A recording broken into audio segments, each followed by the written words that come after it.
plenty of planes, plenty of ammunition, plenty of boats.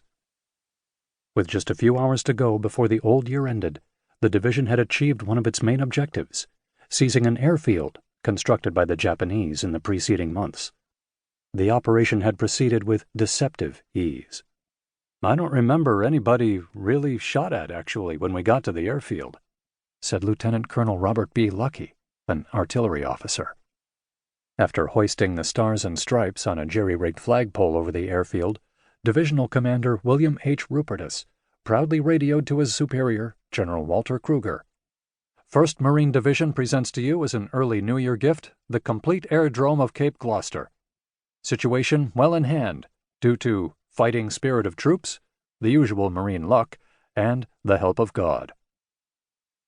The truth was the Marines needed plenty more luck, as the battle for Cape Gloucester was only getting started. Hiding in the surrounding dense forest were thousands of Japanese, unconquered and waiting to kill the Americans. The Marines, too, were tormented by premonitions that this would be no walkover. Upon disembarking, machine gunner James W. Johnston had not taken many steps inland before he had come across a stack of dead American bodies, muddy and bloody, mutilated and pitifully ugly. Reeling from the horrifying sight, he had run into a friend who had landed earlier and put the situation bluntly. "Man, Jim, this is the shits." Fierce as the combat was, for many Marines, it was not even the worst part of Cape Gloucester. Nothing beat the rain. Indeed, they had been warned about it beforehand. "We were told in advance it is considered to be the wettest spot on Earth," said Major John P. Leonard, 1st Special Weapons Battalion. "We were wet and mildewed and fungus, everything, all the time." Lieutenant Colonel Lewis J. Fields, commander of 1st Battalion, 11th Marines, had similar reminiscences. "It's like a fire hose sitting over you. That's how hard it comes down.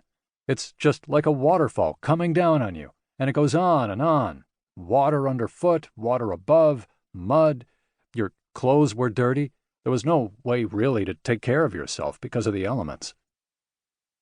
The Japanese struck back just before dawn on January 3rd. Throughout the night, Marines occupying Target Hill, a 450-foot height half a mile inland from the invasion beach, could hear the ominous sound of enemy soldiers in the dark in front of them. The Japanese were cutting steps into the slope leading to their positions, eventually getting to within just 20 yards of the American line.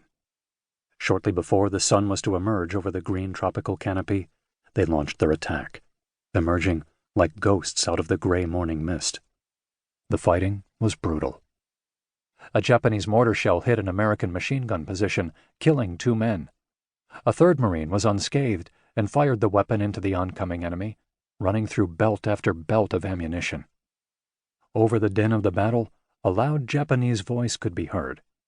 The Marines guessed it belonged to the officer leading the attack. "We located this officer's approximate position and poured heavy fire into this area," said Captain Marshall W. Moore, in command of the defense. "His screams ceased, and then the attack stopped." When searching the area in front of their positions, the Marines discovered 40 dead Japanese, some of them lying in large, tangled heaps. On some of the bodies, they found important information that the intelligence officers had missed during pre-invasion planning. It confirmed the existence, roughly a mile from Target Hill, of a heavily defended Japanese position named Aogiri Ridge, which controlled all access to the battlefield and also all exits away from it. The Marines had to take this for the momentum of the invasion to be sustained. In order to pacify the flank ahead of an attack on the ridge, the Marines had to secure a narrow creek a few hundred yards to the west. On the face of it, it did not seem much of an obstacle, as it was just 2 or 3 feet deep and nowhere wider than 20 feet. However, its banks were steep, and, more importantly, waiting beyond was a deadly foe. Within hours, the Marines were on the move. A war correspondent described the challenge facing the men beyond the creek. "The deadly defense could not be seen.